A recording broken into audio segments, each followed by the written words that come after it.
एक भगवान के परम भक्त थे, नारायण दास उनका नाम था। बहुत ध्यान से सुनना।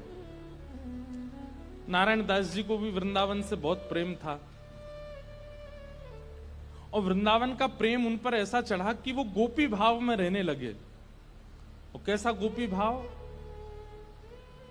श्रृंगार कर लेते, बिंदी लगा लेते, मांग में सिंदूर भर लेते, बड़े बड़े केश कर लिए थे, पैरों में नूपुर पहनते, हाथों में चूड़ियां पहनते और लहंगा पहन करके और बढ़िया सुंदर श्रृंगार करके किसी के सामने नहीं जाते थे। अपने गोपाल जी उनको तैयार करके, उनका श्रृंगार करके उनका भोग लगा के उनके सामने नाचते थे, अपने ठाकुर जी के आगे, और किसी को नहीं दिखाते थे, बस अपने ठाकुर जी को दर्शन कराते थे। नाचते थे, गाते थे, रिझाते थे, और फिर नाचते नाचते फिर प्रसादी सिद्ध करते, प्रसादी सिद्ध करके फिर राजभोग करा देते, व्यारू करा देते, कलेऊ करा देते, ठाकुर जी के अष्टाम लीला करते, अष्टयाम भोग धराते, लेकिन नृत्य और गायन ये दो सेवा नहीं छोड़ते थे। लेकिन धीरे धीरे वैष्णवों ने उनको देखना, ढूंढना शुरू कर दिया। लोग उनकी कुटिया में जाने लगे, तो वैष्णवों को तो वो बैठने देते थे, बोले आप सब तो ठाकुर जी के समान हो, आपके सामने तो मैं नाच सकता हूं। नृत्य कर रहे थे। नृत्य की ख्याति ऐसी हुई कि एक बार एक बहुत श्रेष्ठ नृत्य करने वाला व्यक्ति आया, और उसको किसी ने कहा कि भाई हमारे यहां एक साधु हैं, वो किसी के आगे नृत्य नहीं करते, ठाकुर जी का एक बार उनके नृत्य देख लो आप। तो बहुत बड़े नृत्य करने वाले ने जब उनका नृत्य देखा तो वो बोला कि महाराज, मैं बड़े बड़े दरबारों में जाकर के नृत्य करता हूं, ऐसा नृत्य मैंने आज तक नहीं देखा। सब लोगों ने कहा बोले भैया ये ठाकुर जी के लिए नृत्य करते हैं। लेकिन उस नृत्य करने वाले ने किसी बादशाह को खबर करा दी कि वृंदावन में एक महात्मा है, और बोले वो गोपी बनकर के अपने ठाकुर जी के आगे नृत्य करते हैं और गाते हुए नृत्य करते हैं, ऐसा नृत्य मैंने आज तक नहीं देखा। बादशाह के तो मन में आ गई कि मुझे उनका नृत्य देखना है, और प्राचीन काल के राजाओं के मन में आ जाए और वो ना मिले तो वो तो मारने तक आतुर हो जाते थे। उन्होंने अपने सैनिकों को भेज करके कहा कि आपको नृत्य करने के लिए बादशाह ने बुलाया है, या तो चलिए, और अगर आप इनकार करोगे तो आपकी कुटिया जला देंगे, आपके ठाकुर जी छीन लेंगे, और फिर कभी नृत्य करने लायक बचोगे नहीं। ऐसी स्थिति पड़ गई। रोने लगे अपने ठाकुर जी के आगे, बोले नाथ मेरा नृत्य किसी और को रिझाने के लिए नहीं है, ये मैं कैसी स्थिति में आपने डाल दिया हूं। अगर जाता हूं तो मेरा नृत्य, मैं नृत्य को प्रसाद के रूप में प्रस्तुत करता हूं, वो झूठा हो जाएगा।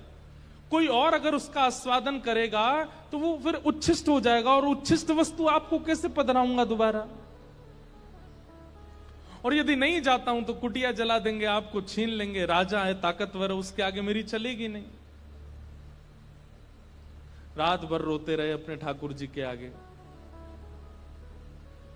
इतने में ठाकुर जी स्वप्न में प्रकट हो गए, और स्वप्न में प्रकट होकर के ठाकुर जी बोले तुमको वहां नृत्य करने में दिक्कत क्या है?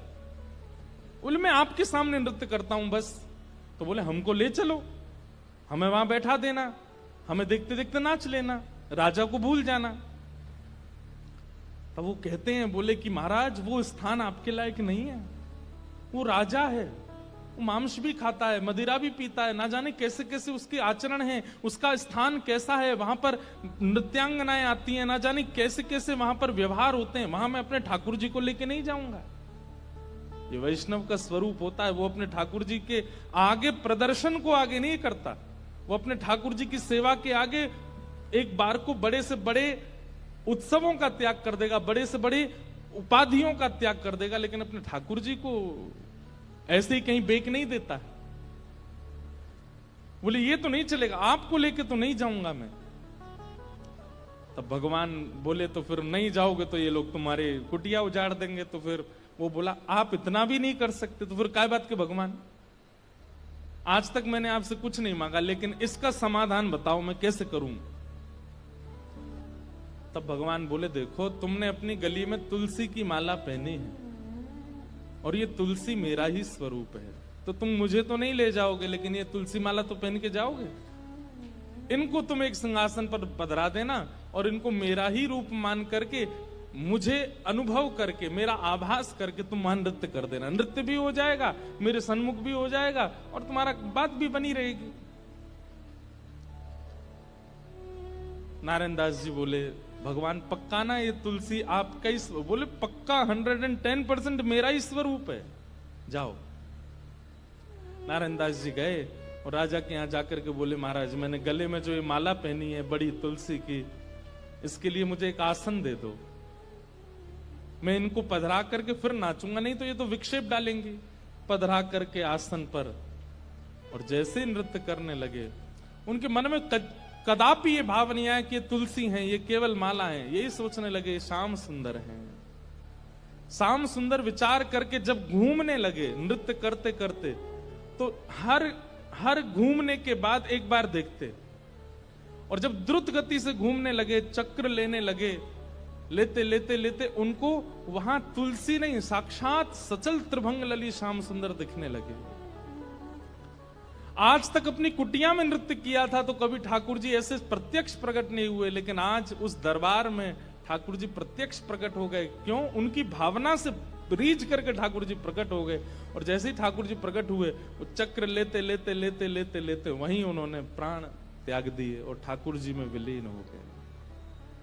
नारायण दास कहने का अभिप्राय क्या?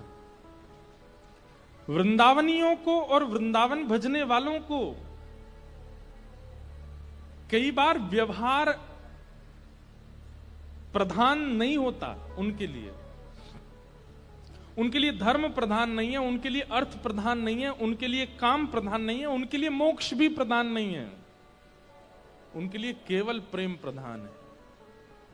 हमारे आप लोग जाएंगे तो आप क्या कहेंगे, कहां जा रहे हो? बोले बरसाने जा रहे हैं, राधा रानी का दर्शन करने। लेकिन अगर कोर ब्रजवासी से पूछोगे कहां जा रहे हो, बोले बरसानो जा रहे हैं लाडली जी को दर्शन करवे। क्या बोलेंगे? लाडली जी। क्यों? प्रेम प्रधान हो जाता है, वहां पर भगवत तत्व की बात नहीं करते। कोर वृंदावनवासी से पूछोगे, आपसे पूछे कहां जाओ, राधा रमण जी दर्शन करने जा रहे हैं, पर बिल्कुल वृंदावनवासी होगा तो बोलेगो श्री लालजू को दर्शन करवे जा रहे हैं। और एक और बात बताऊं, और ज्यादा उपासक वृंदावन के, वो क्या बोलेंगे? श्री जी को दर्शन करवे जा रहे हैं। श्री जी, हमारे वृंदावन में ठाकुर जी को भी श्री जी बोलते हैं, किशोरी जी को भी श्री जी, ठाकुर जी को भी श्री जी। श्री जी बोलते हैं तो समझो युगल का नाम बोला गया है, अकेली किशोरी जी नहीं है श्री जी। श्री जी माने ठाकुर जी और किशोरी जी दोनों। श्री माने राधा रानी, और जी कौन है? बोले लाल जी, श्री जी। वृंदावन में प्रेम प्रधान है, धर्म अर्थ काम और मोक्ष नहीं है।